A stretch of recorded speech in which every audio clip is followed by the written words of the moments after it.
This episode is brought to you by Hasa. Liquid is clearly better. Liquid chlorine is the highest purity, works immediately, has no added cyanuric acid or calcium, and it will leave your pool safe, clean, and clear. And by the Bottom Feeder professional grade battery powered vacuum system. It sucks to clean pools, so cleaning pools sucks less. Get $100 off with code DVB100. This episode is brought to you by Skimmer, the #1 pool service software in North America. With Skimmer, you can streamline your schedule, grow your revenue, and keep your customers coming back with 5-star service. Whether you're a one-person operation or an established team, Skimmer is your partner in success. Visit getskimmer.com/poolguy to try Skimmer for free for 30 days. The Pool Guy Podcast Show. The Pool Guy Podcast Show. The Pool Guy Podcast Show.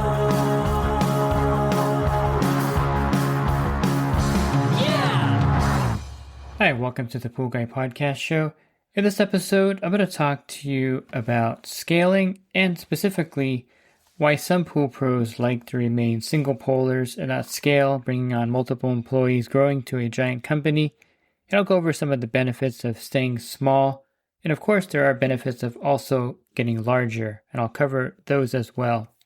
Are you a pool service pro looking to take your business to the next level? Join the Pool Guy Coaching Program. Get expert advice, business tips, exclusive content, and get direct support from me. I'm a 35-year veteran in the industry. Whether you're starting out or scaling up, I've got the tools to help you succeed. Learn more at swimmingpoollearning.com. And the #1 reason why a lot of pool companies stay small and don't grow beyond themselves is the fact that there really isn't any reliable help out there, and it's getting harder and harder to find somebody to hire to do pool service, much harder than it used to be 5 years ago, 10 years ago, 15 years ago. A lot of that has to do with the gig work available out there. Uber, Uber Eats, Lyft, DoorDash, Instacart. A lot of those services, even I would say some Amazon services as well, have taken up a lot of the employees that people that would be employable in the pool industry are now doing this kind of work where it's relatively easy and you actually make really good money doing this. I've had some rental applications from Uber drivers before, and they're making somewhere around $8,000 per month doing Uber Eats. It's really crazy the amount of income they have. And it's the same thing with some certain Amazon independent drivers. They also have really good income as well. So these services are easy work. You're driving around and you're not really doing any kind of physical labor except taking the package out of your car, of course, and dropping it off, or picking up somebody and driving them to the airport and having to sit in traffic. So it's something that is very attractive to a lot of people in that demographic where they would actually be attracted to doing pool service because it's very similar. You're driving from stop to stop, cleaning the pool, and you're getting a pretty good income. And that really has hurt the kind of pool of employees, in my opinion, more than anything else around the nation. That's hurt us as an industry getting qualified helpers because there's much easier work out there that pays really good money with tips and everything. The other problem in California, Southern California, I'm not sure about the rest of the state, but here in Los Angeles County, the minimum wage is like $19 or $20, but most places are hiring you at $20, $22, $25 an hour. And so that also affects getting someone who's looking for part-time work to make extra money. When they get a job and get $20+ an hour, it really affects, paying them per pool to get that employee and to give them a good income when they can make pretty good money just flipping burgers all day long. So another problem is the high minimum wage in my area, causing less and less people to be attracted to doing pool service. So obviously, if you can't find an employee, you have to stay small. You can, of course, hire relatives and friends, but that comes with a little bit of issues, when you kind of mix business with family. So I would really say that a lot of the problems that we face here in my region of Los Angeles County is really finding someone to hire. And that's basically the bottom line. If you can't find someone to hire, you're going to stay small. And there's some benefits to staying small that I'll cover, but this is probably the number one issue that we face. Finding someone that's actually going to go out there, service 50 pools a week, show up, do a good job, and want to do pool service.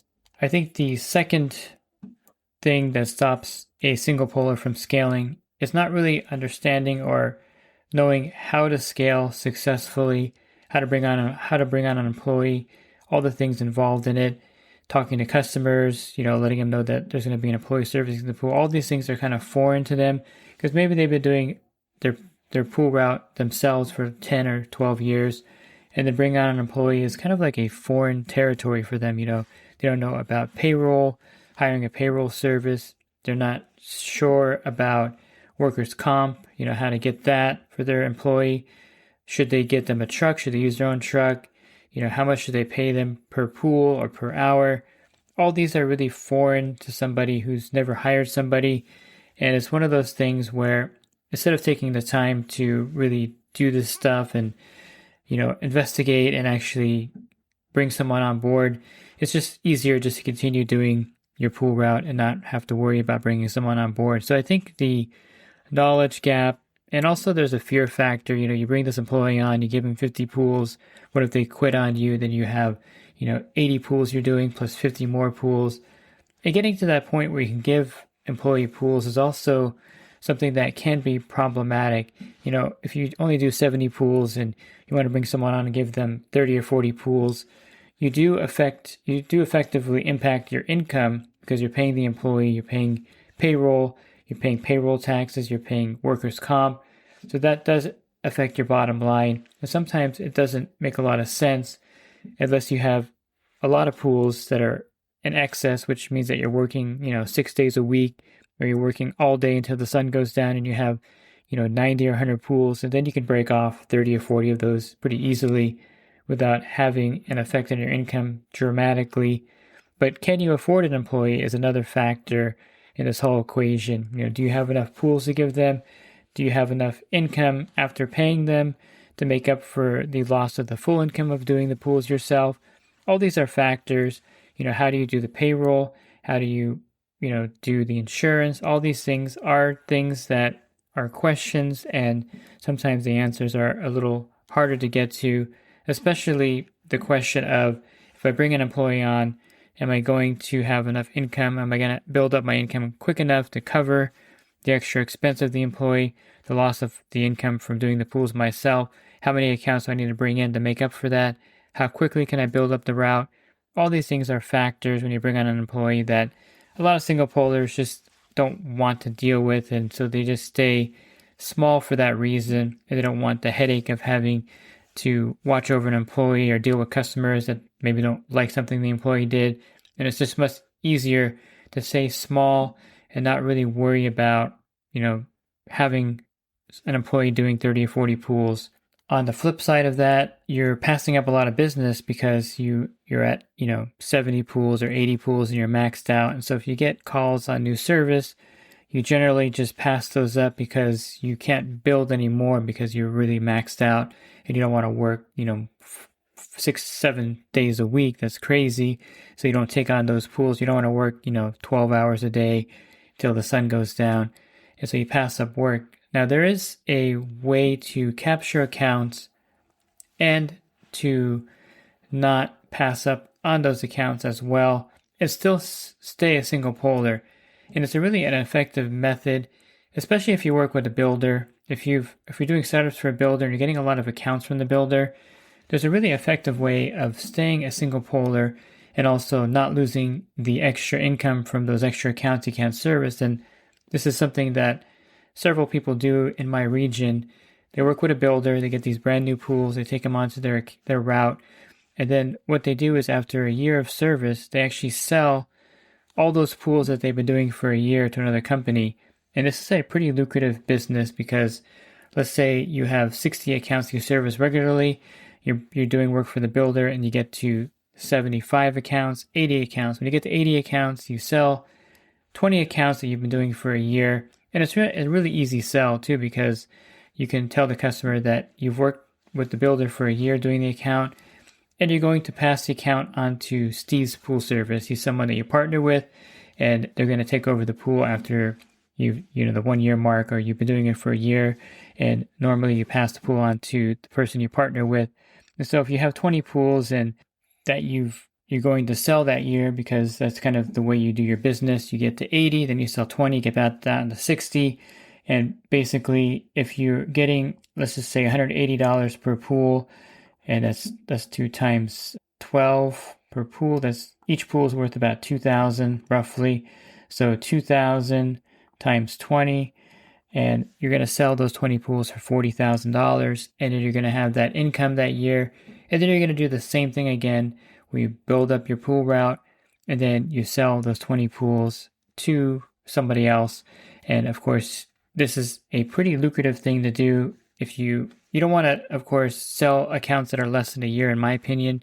But if you had them for a year, there's definitely value to it. And if they're brand new pools, or if they're newer pools and they're good pools, you can sell those continuously and sell off areas of your pool route. And this is a great way to supplement your income. Say a single poler, but you've just made like $40,000 by selling those pools off, and you're not growing, of course, getting bigger, but you're not losing that income that you normally would have if you had an employee doing the pools. And it's something that, again, people do in my region because they really can't bring in an employee to service the pools. And so the only other option is to sell off a partial route every year or every year or two. And that way you're still acquiring new accounts. You're not passing up business per se, or passing up money, because every account does have value.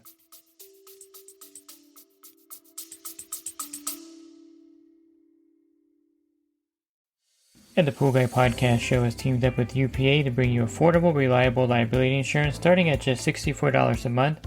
Get up to $2 million in coverage, and the members of my coaching group get an even lower rate. Protect your business and your peace of mind.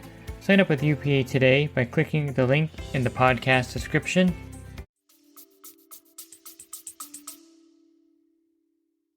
And if you missed that multiplier, if you're buying pools through a pool broker, they're using a 12-time multiplier on the pool route.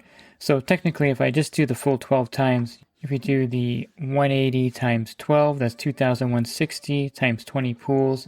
That's actually 43,200. And so again, the accounts have value after a certain amount of time. I think a year is a good point, a year or two. So you're kind of rotating the pools out after a certain point. And again, it's a great strategy in an area where you can't find an employee and you're not passing up business at that point. Now, another problem with bringing on somebody, again, is maybe you're not geared towards that and you're overloaded.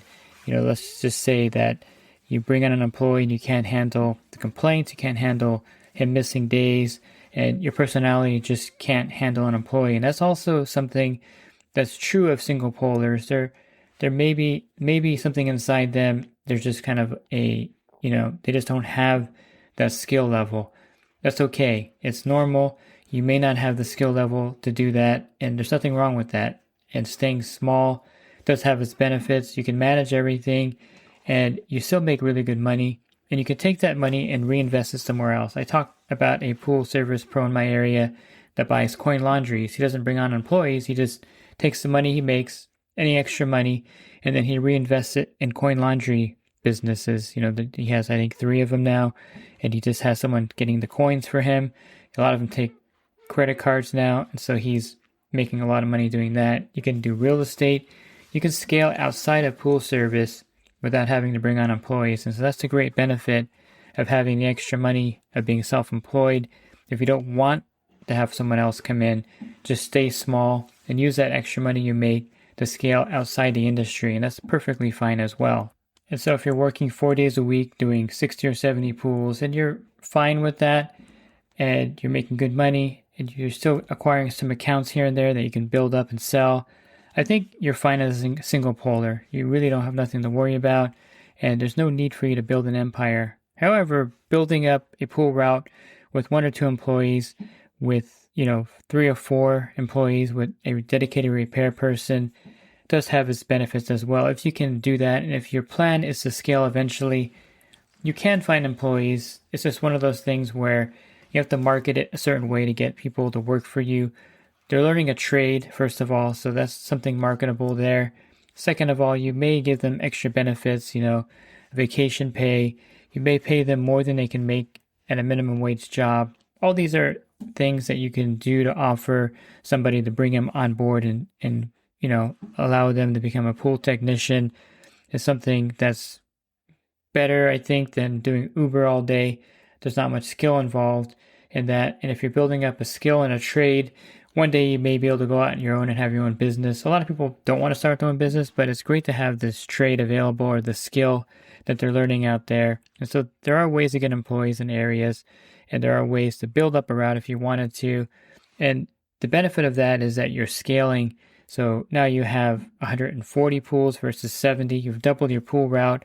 You're paying the employee. You're paying for the insurance, for the workers' comp, and you're making a lot of extra money. And then you're growing even bigger, bringing on another employee. And then eventually you can get managers and you can kind of step back a little bit and let things kind of run themselves without you being hands-on completely. You may not even clean pools anymore unless the employee is sick and you take over the route for the day. So there are benefits with scaling as well as staying small. And it's one of those things where you have to kind of, is it your personality to grow big? Do you want this empire? I have a friend that I trained back in I believe it was 1990. And right now he has like 14 trucks and he has 2 repairmen. He's pretty gigantic. He's so big that he doesn't even know how many accounts he has sometimes because there's a lot of ebb and flow. He's well over 1,000 for sure. And it's one of those things where sometimes he's giving free service because he loses track if, a customer canceled and the guy's still doing it. That's how big he is, that it's hard to keep track of all the accounts. Now, you can get that big if you want. There are benefits to that. There's also drawbacks to that because the stress level is higher. There's a lot more things to juggle. And it's just really up to you. There's nothing wrong with staying small and investing outside of pool service. And there's really nothing wrong with getting bigger in the industry either and building up a big service company. Again, it just boils down to what's your goal in the industry, what favors your personality type better, and what are you comfortable with. There's really no right or wrong answer, I think, if you should build up an empire or just stay a single poler. Looking for more podcasts, you can find those on my website, swimmingpoollearning.com. Click on the podcast icon on the banner, and there'll be a drop-down menu with over 1,800 podcasts there for you as well. And if you're interested in my coaching program, you can learn more at poolguycoaching.com. Thanks for listening to this podcast. Have a great rest of your day. God bless. This episode is brought to you by HASA, providing products that deliver clean, healthy water for every aspect of everyday life. The bottom feeder battery-powered vacuum system, portable, powerful, and only weighs 12 pounds. And Skimmer. Get Skimmer, America's #1 pool service software. Podcast listeners can try Skimmer for free at getskimmer.com/poolguy.